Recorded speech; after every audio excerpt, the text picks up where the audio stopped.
Samarin po ang biyaya, awa, habag, pagpapala, katotohanan, kapayapaan, pag-ibig mula kay Abay Hawa. Isang magandang umaga, tanghali, hapon, gabi sa lahat po na hinabot ang pangaral ng munting channel na ito. Live po tayo dito sa Facebook sa umagang ito. Ngayon po ay March 8, 2025 at ganap na pong alas 9 ng umaga sa araw na ito. Live po tayo ngayon sa Facebook, The Assembly of Yahawatich. Ayan, meron na po tayong isang viewer. Ayan. So, itong paksang ito ay hinggil po doon sa isang talata doon sa gawa sa 2:39, no? At baliw ang ating paksa ay ibabatay natin doon sa aral ng isang relihiyon sa kanilang doktrina, no? Itong page na ito ay yung Lahing Tapat, Iglesia ni Cristo. Ayan. Gawa 2:47 ang kanilang i-quote ko lang yung kanilang panimulangan dito. 2:47 King James Version, nagpupuri sa Diyos at nagtatamo ng paglingap at dinaragdag ng Diyos sa iglesia araw-araw ang mga dapat maligtas. Ayan. Si Brad Melchor Pasis, kauna-unahan. Magandang umaga, Brad. Ayan. So, tuloy na ho tayo mga kapatid. Ito naman ho ay ilalagay din natin sa YouTube. Ang sabi ho dito sa kanilang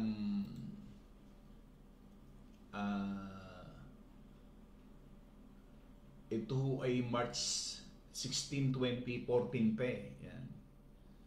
Ang aral nila ay yung ang pagtalikod ng Iglesia ni Cristo noong unang siglo. Para sa kanila, ay yun daw Iglesia ni Cristo ay natalikod. Ayan. Ulitin ko po, Lahing Tapat, Iglesia ni Cristo. Ayan. So ang tema nila ay ang pagtalikod ng Iglesia ni Cristo noong unang siglo. Ayan. So dito, babasahin ko lamang yung kanilang sinulat. Ang karamihan sa mga tao, sa kanila ito sa kanila. Ang karamihan sa mga tao ay ang Iglesia Katolika Apostolika Romana o yung ICAR ang kinagisna na ang marami at sa pag-aakala naman nilang ang Iglesyang itinayo ni Cristo mula noong unang siglo ay hindi nawala o napatalikod at nagpatuloy daw hanggang ngayon na walang lagot ito. Ang ating susuriin kung ano ang nangyari sa Iglesia noong unang siglo. Siyempre, tatandaan ho ninyo yung salitang iglesia. Ayan. Para mas maintindihan natin, ang tinatalakay ho natin ay yung kanilang naging paksa regarding yung pagtalikod ng Iglesia ni Cristo noong unang siglo. Ayan. Sabi ho dito sa ang Iglesia ay tinayo ni Cristo, Mateo 16:18, kung paano tatawagin ng mga apostol ay Iglesia ni Cristo. Roma 16:16, Gawa 20:28, Lamsa Translation. Ito ay binubuo ng 30 unang grupo. Yan. Sabi nila, base dito sa kanilang sulat. Ayan. Base sa kanila, binubuo ang wika ng 30 pulutong. Pero tingnan natin, meron bang una, yung salitang iglesia ni Kristo, ano? Ito yung mga tatalakayin natin. Iglesia ni Kristo. Ni Kristo natalikod. Hindi una iglesia ni Kristo natalikod. Yan. And then may 30 pulutong na sinasabi niya, 30 pulutong. Ito ngayon ang ating bibigyan base sa banal na kasulatan na hindi base doon sa aking opinion, hindi base doon sa aking sariling kaisipan, kundi galing doon sa kasulatan na sinasabi nga doon sa Juan 17:17, pakabanalin mo sila sa pamamagitan ng katotohanan, ang salita mo ay katotohanan. Ayan. ASND, ibukod mo sila upang maging iyo sa pamamagitan ng katotohanan, ng salita mo ay katotohanan. So, maliwanag ko. Doon tayo magbabase doon sa katotohanan, doon sa ang salita mo ay katotohanan. Hindi o sarili kong opinyon, hindi sarili kong akda, sarili kong pasya, kundi base sa banal na kasulatan. At ang gagamitin natin ay yung ginagamit nila. Ayan. So gamit nila dito yung sinasabi nga nila na 16:18 ni Lamsan. Tapos dito nagpaliwanag sila. Sabi nila, sapagkat sa inyo may diin ang pangako at sa inyong mga anak at sa lahat ng nangasa malayo, maging ilan man ang tawaging ng Panginoon nating Diyos sa Kanya. So, kinapitalize nila, capital letter yung salitang sa inyo, and then at sa inyong mga anak, at nangasa malayo. Naka-capital ho yun, naka-italic kumbaga. Ngayon, ang paliwanag nila nitong pahinang ito na lahing tapat, Iglesia ni Cristo, ang paliwanag nila, excuse me, ito po ang 3 grupo na bahagi na ipinakilala. Yan. So, sa kanila ito, sa kanila.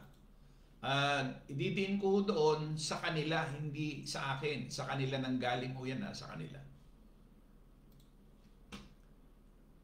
Sabi nila, ito po ang 3 grupo na bahagi na ipinakilala. Sa inyo, Hudyo. Sa paliwanag nila ito. Sa inyo, Hudyo. Sa inyong mga anak, sabi nila, ito daw ay mga hintil. Unang Korinto 4:15, Roma 9:4. And then yung ikatlo, nangasa malayo, ito daw yung ibang tupa ni Kristo. So, naglagay uli sila ng talata, 16 ng Juan. So, ang patanong nila, ano mangyayari sa 30 pulutong ayon sa hula ni Propeta Zacarias? So, gumagamit sila ng talata, no? I-quote natin yung talatang ginamit nila. Zacarias 13:8-9. At mangyayari na sa buong lupain, sabi ng Panginoon, 2 bahagi ay mahihiwalay at mamamatay, ngunit ang ikatlo ay may iwan. At aking dadalhin ang ikatlong bahagi sa apoy at dadalisayin ko na parang pilak na dalisay, at sila'y susubukin ko na parang pagsubok sa ginto. Sila'y magsisitawag sa aking pangalan, sa akin, at akin silang didinggin, aking sasabihin, siya'y bayan ko, at kanilang sasabihin, ang Panginoon ay aking Diyos. So, nilagyan na naman nila noong capital letters doon sa Zacarias 13:8-9 para idiin, bigyan ng pansin, kaya ikinapital letter nila. No? Alin yung kinapital letter nila? Yung mahihiwalay, mamamatay, may iwan. Ayan. Ulitin ko Capital letter ng ginawa ay mahihiwalay, mamamatay, Yung daw ikatlo, may iwan. Ito ho'y Zacarias 13:8-9. Ayan. Basahin ko ng diretso. At mangyayari na sa buong lupain, sabi ng Panginoon, dalawang bahagi, may hiwalay at mamamatay, ngunit ang ikatlo ay may iwan. Ang sabi po ng talata, sabi nila, ang mangyayari sa unang dalawang bahagi ay ganito, may hiwalay, mamamatay. Yan. Ang ikatlong pulutong na may iwan ay mula sa malayo. At ayon sa hula ng propeta Isaias, ay magmumula sa malayong silangan sa panahon ng mga wakas ng lupa. O gumamit sila ng talata, Isaiah 43:5-6 ng Moffat translation. Ito naman ay mula sa malayong silangan kung saan ang maraming pulo ng dagat. Isaiah 24:15 NIV, na ang Pilipinas ang siyang katuparan ng pagbangon na huling bahagi ng ikatlong pulutong ng Iglesia ni Kristo. Maliwanag po ba na yung akin po bang binasa, maliwanag po ba na napakinggan ng ating mga nakikinig? So, ang tinutukoy nila ay Iglesia ni Kristo. Sino yung Iglesia ni Kristo na naandito sa Pilipinas? Ito yung sinasabi nga na itinayo ni Felix Manalo na base doon sa kanilang aral. Pwede na ba nilang itanggihan? Pero ito maliwanag, naka-black and white ito Teka, sino na ba mga narito? Brad Melchor Pasi, Sister Loren Paulan Fernandez, Sister Shirley Bandojo Abrera, Sister Shirley Reverisa, Brad Emiliano Umali. Ayan. So, ilan na ho? Ayan. So, dito muna, putulin muna natin ng bahagya at bigyan natin ngayon ng kasagutan. Babalikan ko lang ng bahagya, balikan ko lang ng bahagya. So, gumamit sila, Mateo 16:18. Alam niyo po ba sa Greek, ang Mateo 16:18, hindi naman talaga iglesia ho yan eh. Hindi naman talaga iglesia ho yan. At sinasabi lamang ho nila yan na iglesia sa wikang Tagalog. Pero pagdating doon sa Greek na pinagkunan, hindi ho ganyan. Hindi ho ganyan ang pagkakasalin. No. Sa The Scripture 2009, ang nakalagay ho dyan, and I also say to you that you are Kepa, and on this rock I shall build my assembly. Hindi ho church, hindi church. My assembly and the gates of Sheol. Sa wikang Hebreo yun, of Sheol shall not overcome it. And I also say to you that you are Kepa. Si Pedro ito. And on this rock, sabi nila. Pero itong Kepa ay walang iba kundi si Yahushua din. On this rock, I shall build my assembly, and the gates of Sheol shall not overcome it, sabi niya. Sa Tagalog, sabi niya, at sinasabi ko naman sa iyo na ikaw ay Pedro, at sa ibabaw ng batong ito, itatayo ko ang aking iglesia. Sa Tagalog. At ang mga pintuan ng Hades ay hindi magsisipanaig sa laban sa kanya. So, translated in Tagalog, iglesia, doon sa King James, ang nakalagay ay ecclesia. A compound of G1537 and a derivative of G2564, a calling out, o yung mga tinawag, that is concretely a popular meeting, especially a religious congregation. Sabi ko dyan, a members on earth or saints in heaven or both, assembly. So, ginamitan nila ng church. Malaki ho kasi ang pagkakaiba noong salitang assembly doon sa church. Malaki. Kasi, pag sinabi yung assembly ay kapulungan, congregation, na binubuo ng ano ito, mga tao. Samantalang yung salitang church ay ito ay kung sa Tagalog ay simbahan. Ayan. Meron na akong mga video nito. Ang dami ko nang ginawang video nito. Para dito lamang sa ating pagtalakay, minsan pa nating liwanagin. So lumalabas sa 1618, hindi ho talaga pala iglesia ang nakalagay dyan na ginagamit ng Katoliko, ginagamit ng Iglesia ni Cristo, ginagamit ng ADD o yung Iglesia ng Diyos. Kinukote nila yan, 1618. Samantalang, pagdating dun sa Greek ay eklesiya na mga tao. Yun, assembly, congregation, or kapulungan sa Tagalog yan. So, napakalaki ng pagkakaiba. At sinasabi nga ho na yun daw libingan ay hindi mananaig. Kanino? Doon sa mga tao. Yung kamatayan hindi mananaig doon sa mga tao, hindi sa simbahan. Kasi wala namang kamatayan yung simbahan eh. Ang simbahan ho ay non-living things. Walang buhay sa kanyang sarili.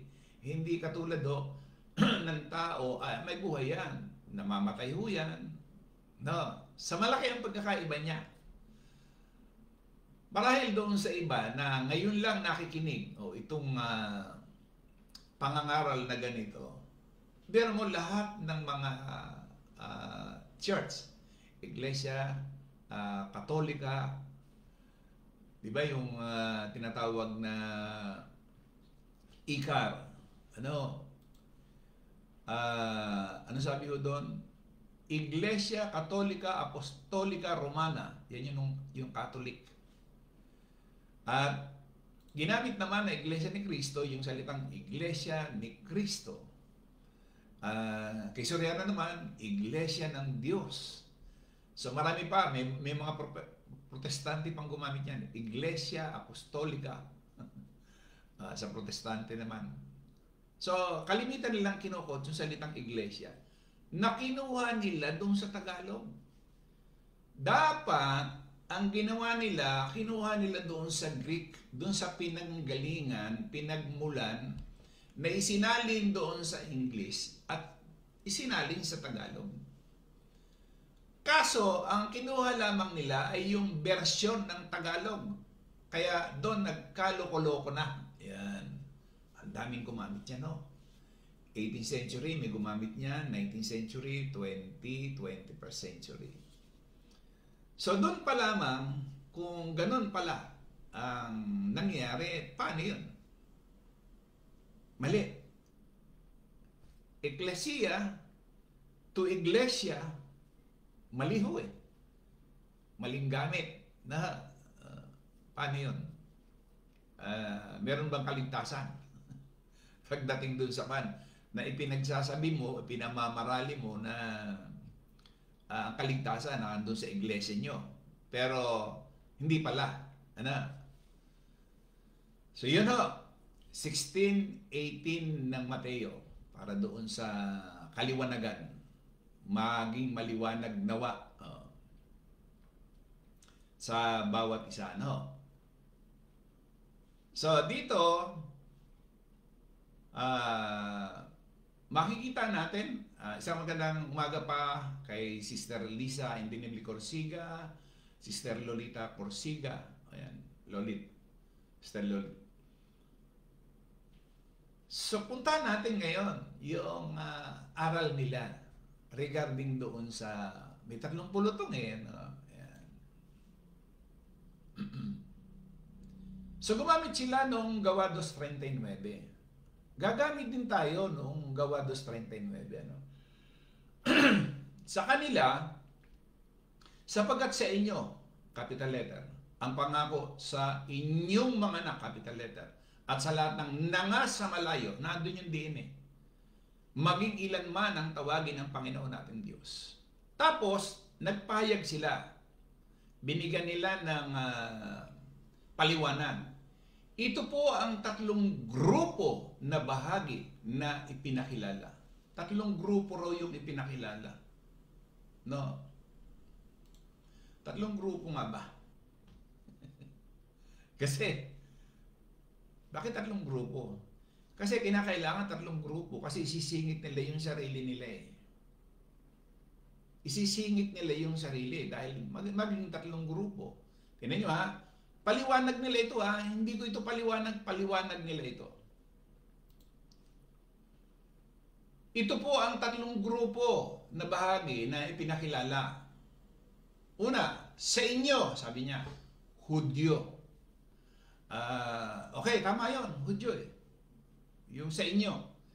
Sa inyong mga anak, alam niyo ang paliwanag nila, ito daw po ay mga hintil. Tapos, nagbigay sila ng talata, unang Korinto 4:15, Roma 9:4. Ikatlo, nangasa malayo. Ano ito? Paliwanag nila, ang ibang tupa ni Kristo sa Juan 10:16. Tama ba yung paliwanag nila? Ako ay nangingiti, siyempre, kung ikaw ay talagang nagbabasa at pinagkalooban ka ng pangunawa, sabihin natin, mali. Bakit? Tingnan niyo ha, tatlong grupo ba yan? Babasa tayo ng basa ng banal na kasulatan. Ano? Sabi dito, sa Gawa 2:39, ilang ano ito? Version. Tagalog ko ha. Sapagkat para sa inyo ang pangako. Sino yun? Para sa inyo ang pangako. At para sa inyong mga anak. Sapagkat para sa inyo ang pangako. At para sa inyong mga anak. May isang pinangakuan. At ito nga ho yung mga Israelita. Eh sino tinutukoy? Nung sa mga anak. Ha? Sapagkat para sa inyo ang pangako at para sa inyong mga anak. Yung bang mga Hudyo ay nanganak ng mga hintil? Kasi sabi nila mga hintil daw yung para sa inyong mga anak. Hindi po pwede na yung mga Hudyo ang ipinanganak mga hintil. Naturalmente, pagka Hudyo ka, ang ipanganganak mo ay Hudyo rin sa Israel. Tama o? Hindi po pwede na yung mga Hudyo nanganak ng Israel. So, ibinibigay dyan sa inyo, ipinangako, at sa inyong mga anak. Hindi dalawang grupo yan. Hindi dalawa. Sa inyo at sa inyong mga anak. Isa lang. Di ba? Nandun na sa Israel Nandun na sa Hudyo. Di ba? Tapos, ang sabi nila, yung nangasa malayo ay ibang tupa ni Kristo. Juan 10:16. Tama mo ba yun? Hudyo rin yan Hindi mo ba? Sa maliwanag, dito, sa banal na kasulatan, malabo para doon sa kanila. Malabong gamit na. Yan. Kasi kung titingnan natin, balikan ko lang kung sino yung tinutukoy dyan.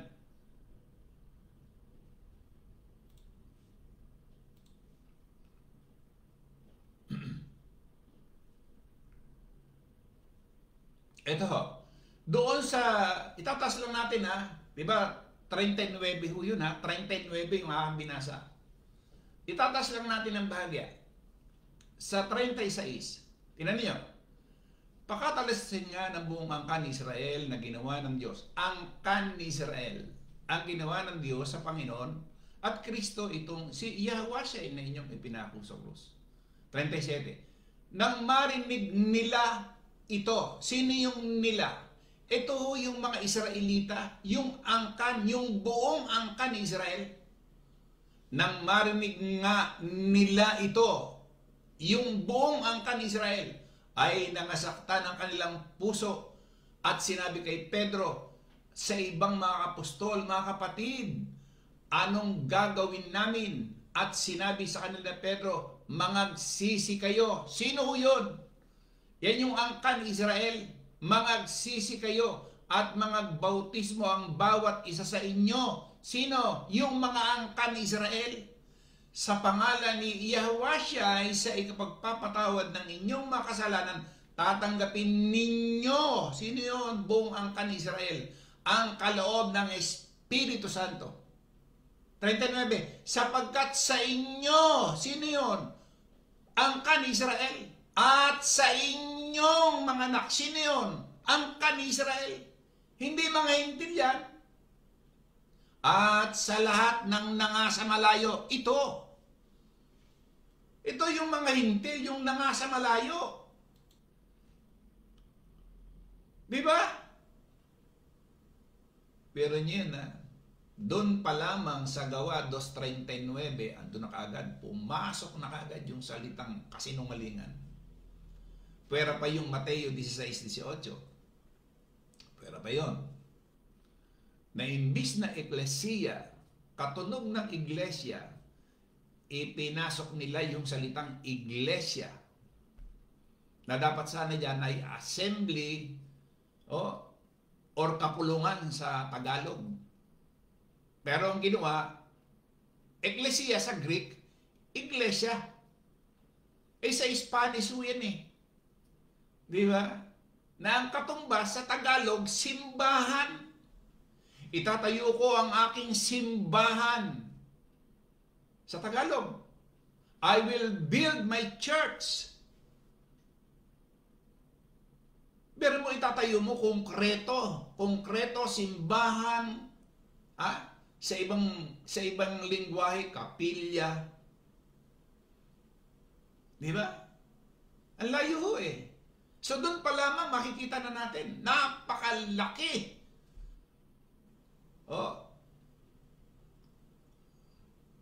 Ang nangyaring kasinungalingan dito. Tapos sasabihin nila, natalikod daw yung unang iglesia ni Kristo. Hindi ho ako nagtataka doon nung idoktrina nila yan.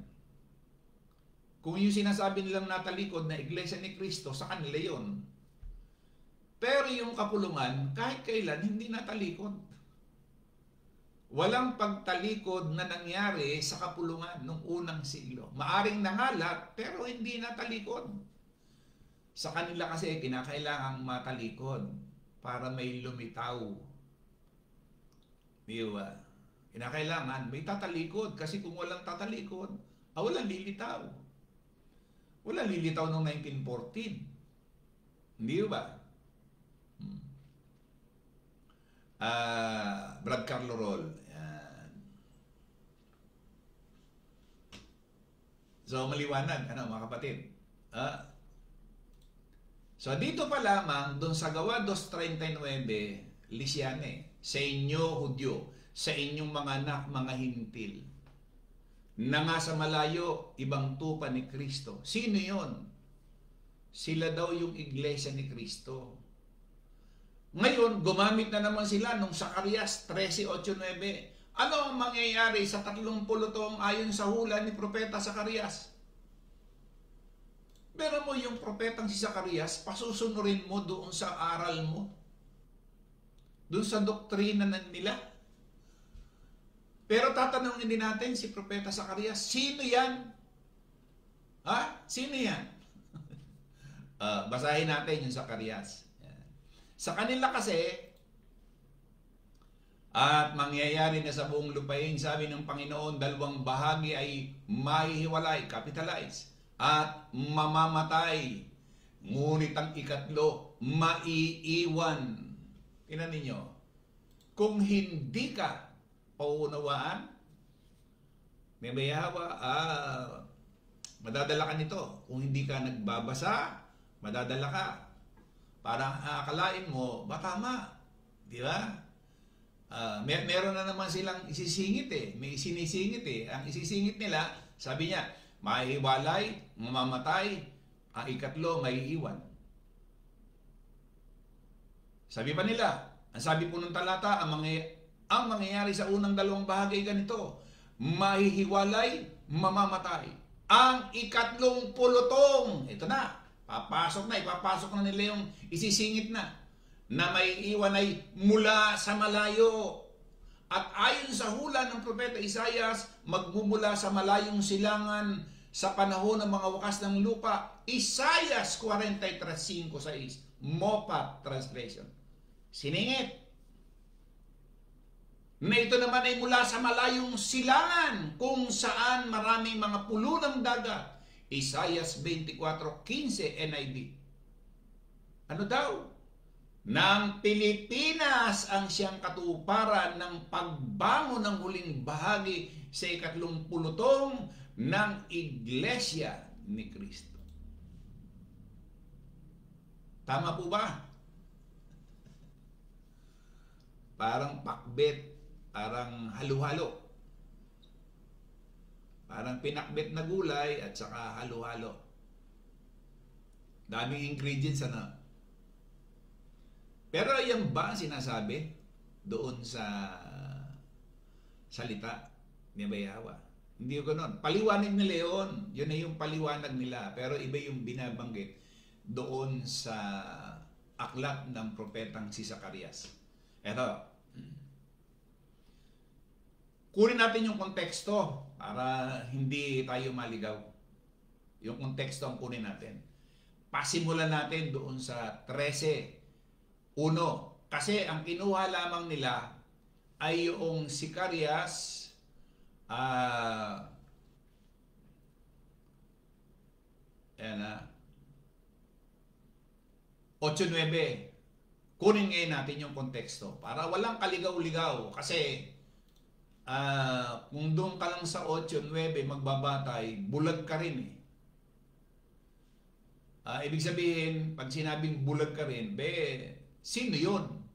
Siyempre magtatanong tayo eh. Sino yun?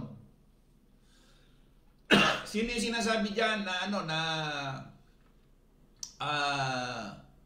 sabi kasi doon sa kanila at mangyayari na sa buong lupain, sabi ng Panginoon, dalawang bahagi ay mahihiwalay at mamatay, ngunit ang ikatlo may iwan. Sino yun? Aking dadalhin ng ikatlong bahagi sa apoy at sila'y dadalisahin ko na parang pilak. Sino yun? Dapat andun yung tanong. Hindi yung binanggit yung talata and then pagkatapos magpapaliwanag na. Di ba? Magandang umaga, Sister Macargina. Julia Tumali. Nanonood. So, sino yun? Puntahan natin. Hayaan natin si Propeta Zacarias ang magpaliwanag nung ipinaliliwanag nila. Ito, sa uno, sinabi ng Panginoong makapangyarihan si Abayawa, sa araw na iyon, bubuksan ang bukal para sa angkan ni David. Nako, ay pare yatang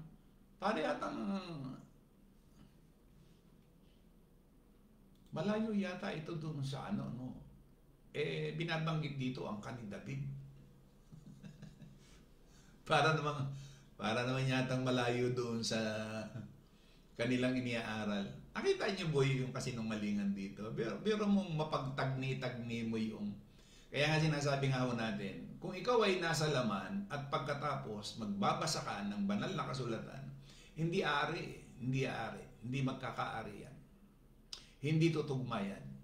Pero mo nasa laman ka tapos magpapaliwanag ka at babasa ka ng ayon sa Espiritu. Paano mangyayari yun? Hindi magkakaari. Di ba? Ayan.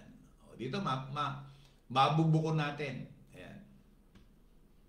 Sa araw na iyon, bubuksan ang bukal para sa mga ni David at ng mga taga-Jerusalem. Napakalayo naman ng Pilipinas. Na, upang linisin sila. Sino yung tinutukoy dito? Ang ni David at mga taga-Jerusalem upang linisin sila sa kanilang mga kasalanan at karumihan. Aalisin ko ang mga Diyos-Diyosan sa lupain ng Israel at hindi na sila maalala. Aalisin ko sa Israel ang mga huwad na propeta at ang masasamang espiritong nasa kanila. At kung meron pang magpapanggap na propeta, ang mga magulang niya mismo ang magbibigay ng babala na karapat dapat siyang patayin dahil nagsasalita siya ng kasinungalingan at sinasabi pa namang mensahe niya mula sa Panginoon. Kung patuloy pa rin siyang magpapanggap na propeta, ang ama't ina niya mismo ang sasaksak sa kanya. Ang mga propetang iyon ay mapapahiya sa mga sinasabi nilang pangitain. Hindi na sila magsusuot ng mabalahibong damit na pampropeta upang manlinlang. Sa halip, sasabihin nilang, hindi ako propeta, isa akong magbubukid mula noong bata pa ako. At kung may magtatanong tungkol sa mga sugat nila sa katawan, sasabihin nila, nakuha ko ito sa bahay ng aking mga kaibigan. Sinabi ng Panginoong makapangyarihan, ihanda ang espada, patayin ang pastol, kuna aking lingkod. Tingnan niyo kung sino tinutukoy dito Patayin siya at mangangalat ang mga tupa sa abakong mga mamamayan at parurusahan ko sila. Sino yun? Sino yan? Hindi ba mga Israelita ho ito? Parurusahan ko sila. 8, ito na yung talatang ginamit nila. Mamamatay ang 2 sa 3 bahagi ng mga tao sa buong lupain ng Israel. Saan? Lupain ng Israel. 9. At ang 3 bahagi. Sino yun? Israel pa rin. At ang 3 bahaging matitira ay lilinisin ko tulad ng pilak na pinakadalisay sa apoy. May Pilipino ba dyan na sinubok? Wala. Susubukin ko sila. Sino yun? Di ba ito yung sila yung sabi niya, mga tupa ang abakong mamamayan. Susubukin ko sila tulad ng gintong sinusubok sa apoy. Kung tunay o hindi, tatawag sila sa akin. Sino yan? Hindi ba yan yung kanyang mamamayang mga Israelita? At diringgin ko sila, sasabihin ko, sila ang aking mga mamamayan at sasabihin nila, ang Panginoon ang aming Diyos. Makalayo. Ang liwanag ng sinasabi ng kasulatan, pero doon sa kanilang paliwanag, madilim pa sa tinta ng pusit. Ano ba?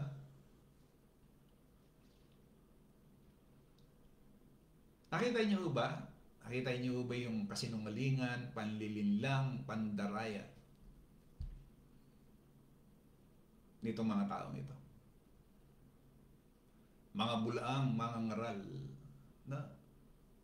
Tingnan nyo, ilang talata pa lang yan na ating binabasa. Hindi tayo nagpapaliwanag ng sarili natin paliwanag. Binabasa lang natin kung ano yung sinasabi ng kasulatan. Ginamit pa nila si Propeta Zacarias. So, ibig sabihin, wala ni katiting man lamang doon sa sinasabi nilang yung 3 bahagi, ito yung Iglesia ni Cristo. Dito sa Pilipinas. Lahat. So, isang napakalaking kasinungalingan yan. Hindi pa yan Hindi pa ho yan. Napakaraming aral ng Iglesia ni Cristo na talagang wala ho sa kasulatan.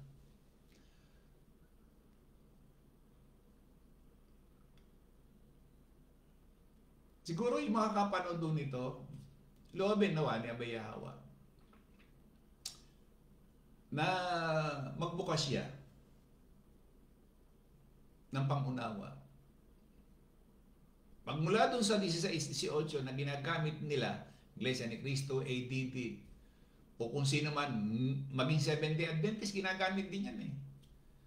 Basta may mga salitang Iglesia, Mormons, ginagamit nila yung 16:18 ng Mateo. Kaso hindi pinaunawa ni Abay Yahweh. Kasi kung ipinaunawa ni Abay Yahweh, kaisa natin sila. Kaso hindi natin kaisa. Iyo ba? Alam ko hindi kayang tapusin ito ngayon. Lalagyan natin ng parto kung loloobin ni Abay Yahweh. Hindi natin kayang tapusin. Di ba? Kasi wala pa ho tayo doon sa wala pa tayo doon sa kakarampot doon sa doon sa 1/4 man lamang. Di ba? Ang dami nilang ginagamit na sitas. Ito yung huli muna natin, yung sinasabi niya. Ang 3 pulutong na may iwanay mula sa malayo. Biro mo nyo na isingit na kaagad yung mula sa malayo. Pero dito, sa sulat ni Propeta Zacarias, sabi niya, doon sa 7, may mababanaag ka eh. Kasi mamamatay ang pastol, mangangalat ang kanyang tupa. Sino yung pastol na namatay? At kumalat yung tupa? Hindi ba yan yung Kristo? Nangalat yung tupa, hindi natalikod. Magkaiba ko kasi yung nangalat kaysa doon sa tumalikod. Di ba? Magkaiba ko yun ha. Kasi pag sinabing natalikod, nawala. Tapos biglang bumalik. Yung nangalat lang. Pero andun pa rin. Nag-i-exist pa rin sila. Paano tumalikod? Pero mo, tayo sa panahon natin ngayon, di ba? Ito ang katunayan na nag-i-exist yung kapulungan. Nung unang siglo hanggang sa ngayon, nag-i-exist. Walang nangyaring pagtalikod. Wala. Kasi umabot tayo nakarating sa atin Paano naman maging pagtalikod yun? Sige nga paano sasabihin na natalikod? Samantalang yung mga sumulat niya buhay. Sasabihin nila, hindi Brad, nangamatay na yan Tama, nangamatay physically, pero buhay yung espiritu na nasa kanila.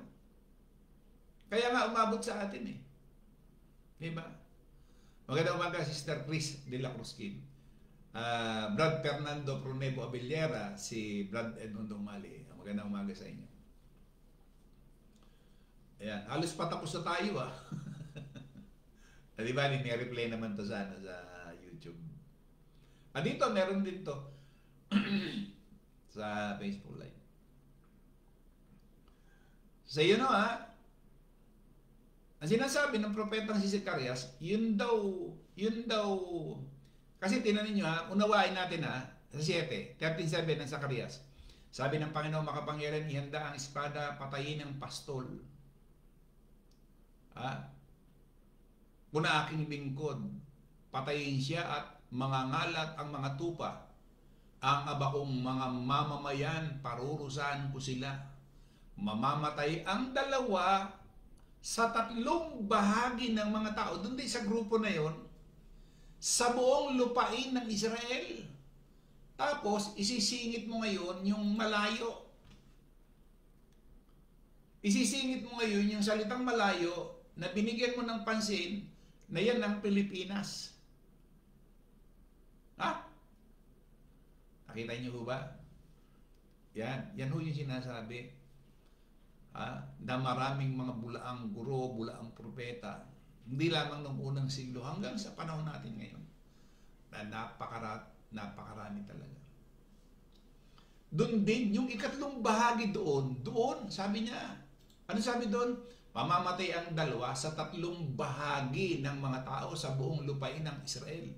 At ang 3 bahagi matitira ay lilinisin ko tulad ng pilak na pinakadadali sa apoy, susubukin ko sila tulad ng gintong sinubok sa apoy kung tunay o hindi. Doon di sa grupo na yun eh. Ha? Wala pang binabanggit ditong mga hintil. Doon pa lamang sa grupo na yun, sa Israel. Tapos isingitan mo ngayon na yung ikatlong bahagi ay yung mga tupa na Iglesia ni Cristo. Malayo, ano? Paano yun? Paano mangyayari yun ngayon na yung claim nila na nasa kanila yung kaligtasan? Samantalang dito sa ating ginawang pagtalakay ay malayo dun sa katotohanan. Kaya sinasabi nga ho ang salita mo ay katotohanan. So yung katotohanan na ngayon, yun ang maglalabas ng kasinungalingan ng mga aral ng mga reliyon. Diba? Yun mismong salita na yun mismo ang magpapasinungaling dun sa mga aral, doktrina, turo ng mga reliyon. Yung salita mo ay katotohanan. Pasisinungalingan niya yan. Kaya sinasabi nila na ang mga apostol, tama, namatay physically, pero yung espiritong sumakanila buhay hanggang sa ngayon. At sila nananatiling buhay. Namatay lang naman sa kanila yung katawan eh. Hanggang ngayon buhay na sila, buhay. Pamula nung sila mamatay physically, hindi na naigo sa kanila yung pintuan ng Sheol. Yan yung sinasabi doon sa 16:18. Hindi na naig. Kasi kung nanaig, yung libingan, mananatili silang patay. Sayang yung 16:18. Di ba? Sayang yung talata. Na hindi mananaig sa kanya ang libingan, hindi mananaig sa kanya ang Sheol, hindi mananaig sa kanya yung Hades. Diba? So buhay. Buhay yung mga apostol. Bakit ako maniniwala dito sa mga buhay na ito na nagpapaliwanag pero patay spiritually? Paano mo ako mapapaniwala? Mas paniniwalaan ko yung mga buhay na sumulat nitong 66 na aklat. Siyempre, doon ako maniniwala, buhay sila eh. Kaysa doon sa mga lilitaw ngayon na magsasabing sila yung sugo, sila yung mga propeta, mas paniniwalaan ko yung mga buhay. Hindi kasi siya Diyos ng mga patay. Ibig sabihin, yung mga sumulat ng mga yan, buhay. Di ba? Tama ho ba? Yan. Sa maliwanag ko yung ating tinatalakay hinggil doon sa pagtalikod na sinasabi nilang tumalikod na Iglesia ni Cristo noong unang siglo. Hindi ko alam sa kanila yon. Pero kung ang pag-uusapan natin ay yung kapulungan, hindi kailanman natalikod yung kapulungan or assembly. Hindi ho. Walang natalikod. Kasi sasamahan daw niya yung kanyang mga alagad. Di ba doon sa Mateo 28? Gagawa sila ng mga alagad at sasamahan niya hanggang sa katapusan. Paano nangyaring tatalikod kung sinamahan niya hanggang sa katapusan? Di yung kanyang pinagbilinan, yung 11, nagbilin siya eh. Sa mga ngaral doon sa mga Hudyo, doon sa mga Israelita. And then naghalal pa siya ng isa. Si Pablo na nga, para sa ating mga hintil. O paano tatalikod ngayon? So ano yun? Imahinasyon, espekulasyon ng Iglesia ni Cristo. Brad Nino Dimitriar, magandang umaga. So, sabi mo ako kanina, hindi natin kayang tapusin to. May part 2 tayo nito. Kulang-kulang 1 oras na tayo. hindi kaya tapusin, ano? Oh.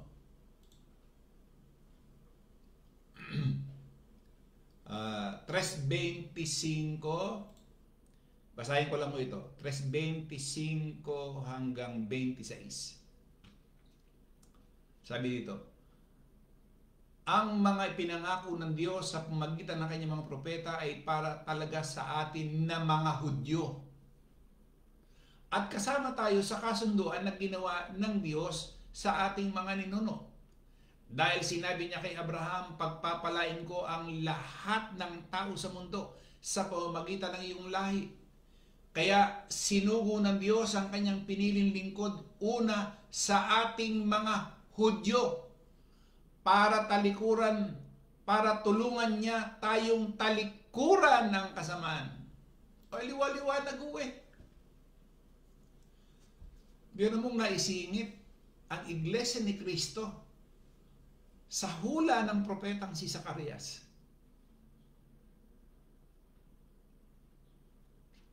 Marshall Lister Nolasco, magandang umaga. Pero maisingit yung 30 na Iglesia ni Cristo. Na wala naman palang kinalalaman doon sa sitas. Walang kinalalaman ng mga kapatid doon sa sitas ng Zacarias. Walang sinasabi doon yung malayo.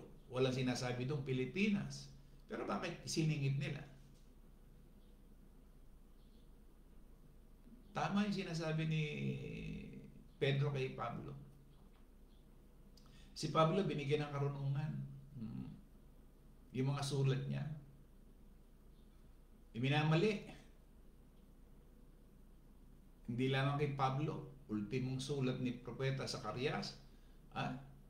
Propeta Isaias. Iminamali. Pero mo, yung malayong silangan, idudugtong mo ng Pilipinas. Sa atin ho kasi, nung una, palibasa nga, pare-pareho lang tayong nasa laman, hindi natin alintana eh. Kasi nagbabasa nga naman ng wika sila na kasulatan eh. Para sa nakikinig na isa kang nakikinig, akala mo tama dahil binasa nila eh. Pero basahin mo yung Isaias 43:5-6, may Mopat translation pa. Tapos ginamit pa nila si Isaias 24:15 NIV. Nagko-quote sila ng mga talata at sitas na bandang muli bibigyan nila ng paliwanag, sariling paliwanag. So doon pa lamang malayo na. So dito tayo naghuli dito sa ikatlong pulutong na may iwan mula sa malayo. At ayon sa hula ng propeta Isaias, magmumula sa malayong silangan sa panahon ng mga wakas ng lupa. Isaias 43:5-6 Mopa translation. Na ito naman ay mula sa malayong silangan kung saan ang maraming pulo ng dagat. Isaias 24:15 NIV, na ang Pilipinas ang siyang katuparan ng pagbangon ng huling bahagi ng ikatlong pulutong ng Iglesia ni Cristo. O yan yung huli nating pagbasa.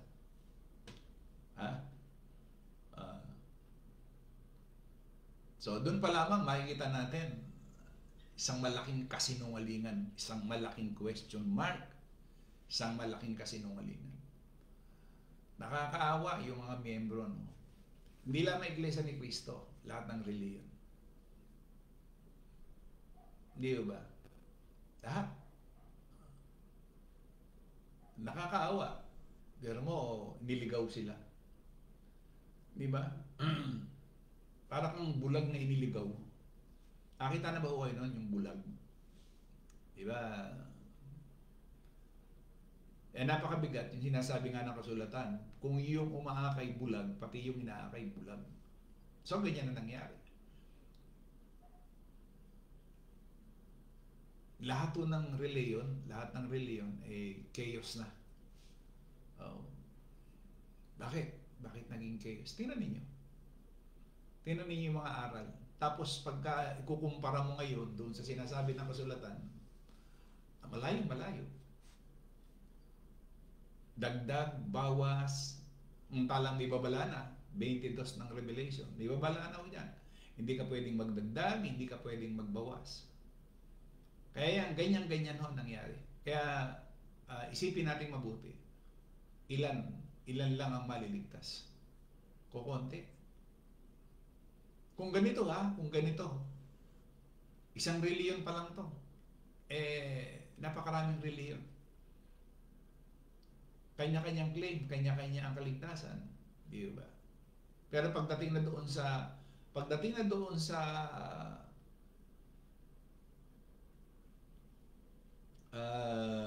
ikukumpara mo na yung ang salita mo ay katotohanan, doon na makikita mo ang diferensya. Kaya, di ba, lumabas yung mga peking pera, no?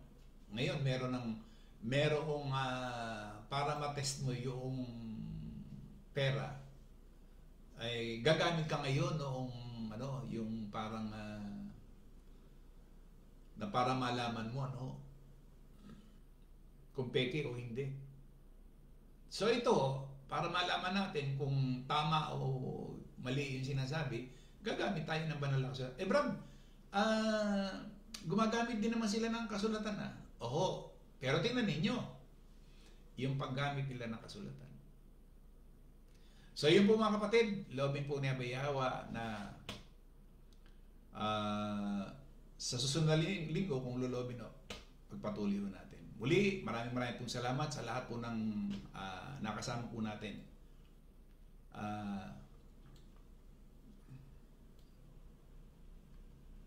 Brad Melchor Pasi, Sister Loren Paulan, Sister Shirley Abrera, Lisa Indinibli Corsiga, Sister Lolit Corsiga,